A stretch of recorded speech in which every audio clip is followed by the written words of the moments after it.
क्या repo rate, reverse repo rate, cash reserve ratio और SLR यानी कि स्टैट्यूटरी लिक्विडिटी रेशो में आपको भी कंफ्यूजन होता है? तो आज हम इसे समझते हैं एक बहुत ही सिंपल से एग्जांपल से, जिससे आप इसे बहुत अच्छे से रिलेट कर पाएंगे और बहुत अच्छे से समझ पाएंगे। तो इसके लिए लेते हैं हम अपनी एक इंडियन फैमिली का एग्जाम्पल, जिसमें है दादाजी, पापा और हम बच्चे। जो दादाजी हैं वो है आरबीआई, जो पापा हैं वो है कमर्शियल बैंक्स और जो बच्चे हैं वो है मार्केट्स। दादाजी ने फैमिली का एक रूल बना रखा है कि जब भी पापा की सैलरी आती है तो वो एक फिक्स्ड अमाउंट दादाजी के पास रखते हैं, जिसे हम कहते हैं कैश रिजर्व रेशो। जब भी मंथ के एंड में पापा की सैलरी खत्म हो जाती है और उन्हें जरूरत पड़ती है कुछ पैसों की, तो वो जाते हैं सीधे दादाजी के पास, उनसे लेते हैं कुछ अमाउंट, जिसके बदले वो इंटरेस्ट पे करते हैं।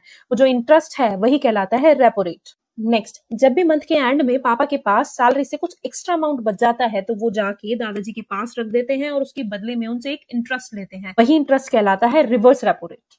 घर में एक बड़ी बेटी भी है जिसकी कुछ समय बाद शादी होनी है, तो दादाजी ने पापा से कहा कि अब तुम्हें कुछ अमाउंट गोल्ड और सिक्योरिटीज के रूप में भी रखना होगा, ताकि समय आने पर हम उनका यूज कर सके। तो ये जो गोल्ड और सिक्योरिटीज के रूप में अमाउंट रखा गया है उसे ही हम कहते हैं एसएलआर यानी कि स्टैट्यूटरी लिक्विडिटी रेशो।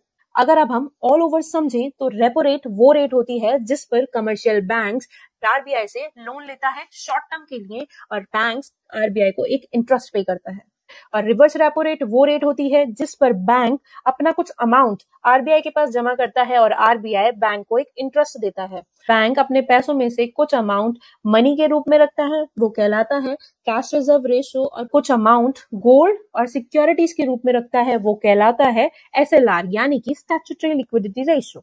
वीडियो अच्छा लगा हो तो लाइक करना और ऐसी ही और वीडियोस के लिए मेरे चैनल को सब्सक्राइब करना। मिलते हैं नेक्स्ट वीडियो में एक नई टर्म के साथ।